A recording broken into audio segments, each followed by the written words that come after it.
Want to make your music more interesting? Yeah, me too.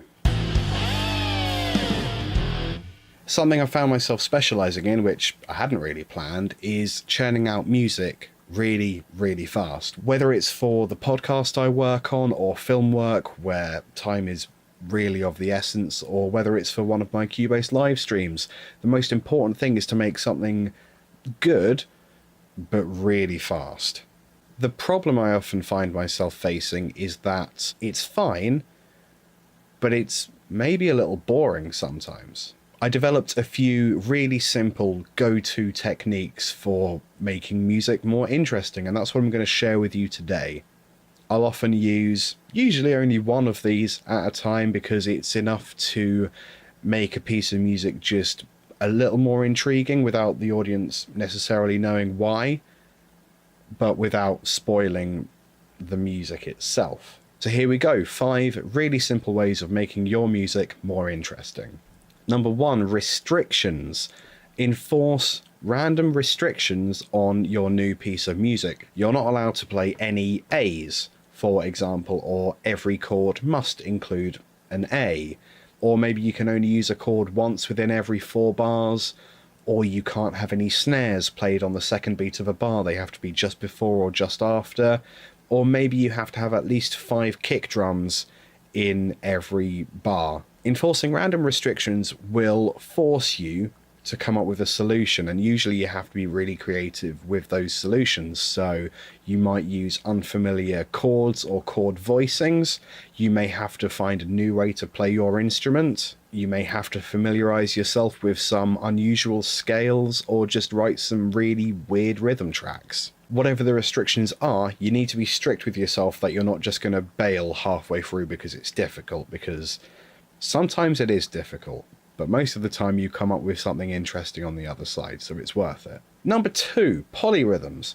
Polyrhythms are often made to sound more complicated than they actually are. The actual concept of polyrhythms is pretty simple, but putting it into practice on an instrument is a little bit harder, and sometimes is not all that pleasant to listen to either. So the simplest way I've found to introduce polyrhythms into a piece of music is to add a new rhythmic instrument, so hand percussion or a shaker or something like that, and that plays in a new time signature on top of whatever you have so far. So let's say that your piece of music is in common time, it's in 4/4. On top of that, you're going to add something that repeats as if it was in 3/3 or 7/8 or 13/8 or whatever else. This is going to add emphasis to some weird places in your music, and it's enough to make the listener feel intrigued about what's going on without necessarily knowing why. On screen right now is a MIDI editor where you can see a drum pattern in 4/4 and another group of notes above it. The pattern this group of notes plays is a quaver shorter than the original rhythm. So this one is in 7/8. And these two rhythms don't start together again until bar 8. Number 3, unfamiliar instruments. Write melodies, or any element of a song actually, on an instrument that isn't your main instrument. So for me, I might want to write melodies on a keyboard or a ukulele or a mandolin or whatever I have lying around, just as long as it isn't a guitar or isn't tuned in fourths like a guitar. So bass guitar is off the table as well. This forces you to use your musical ear and your intuition and whatever training you've had. So rather than writing patterns which are derivative of whatever exercises you've spent your musical career doing, because I'm sorry, that is what's happening, you're actually forced to listen to what notes and actually make choices rather than what your muscle memory wants to do, yeah? Number 4, randomization. So I used to feel like I never wanted to use randomized parameters, whether it's effects or note choices, because there was no creativity happening. I was just letting the computer do my work for me. I still basically believe that, but there's something to be said for randomization. A computer isn't going to think the same way that you think as a musician. It's going to think, well, however it's been programmed to think. When writing a piece of music, we're going to think what we should or what we should not do, whereas a computer, when it's deciding things, is only going to think in terms of what is and what is not possible. Should you follow an A by a B flat? You shouldn't.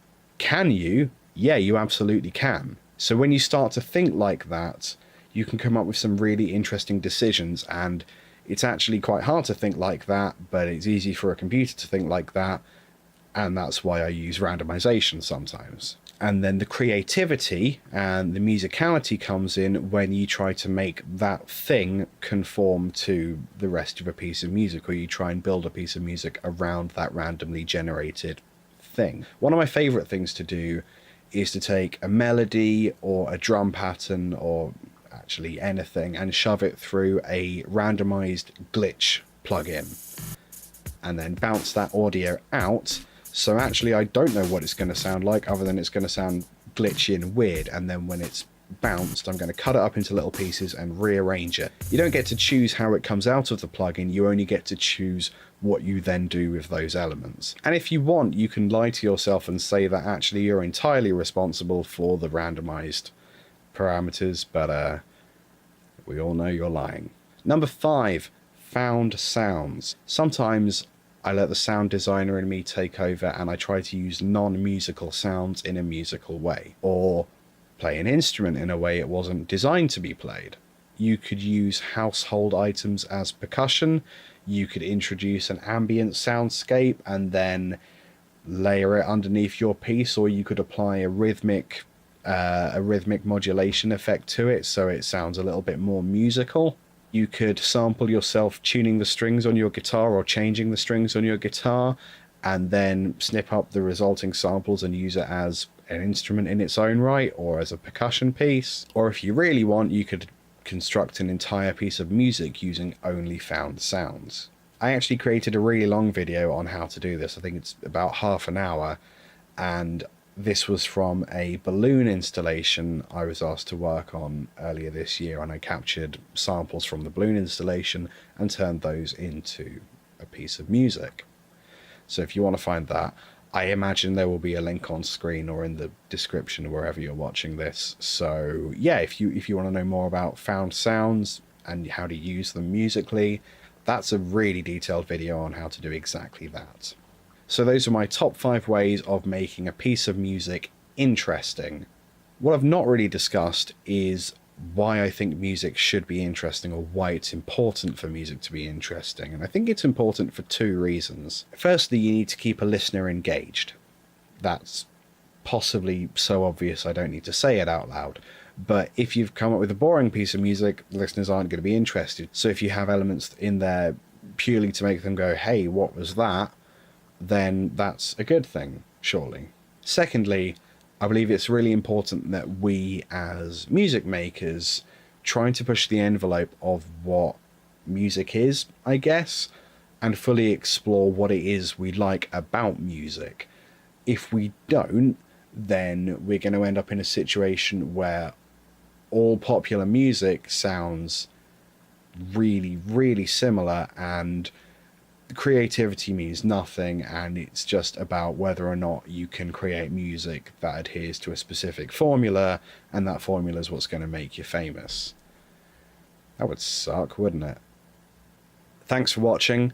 Feel free to subscribe. There's videos coming out every single week, Fridays at 4 PM GMT. Sometimes they're about guitar, sometimes they're about music composition, music theory, or music lifestyle. And when you subscribe, be sure to press the little bell icon that appears next to subscribe, so you actually get updates when a new video comes out. Like the video as well, and leave any comments or questions in the comments section below. And I will see you next Friday. Toodaloo.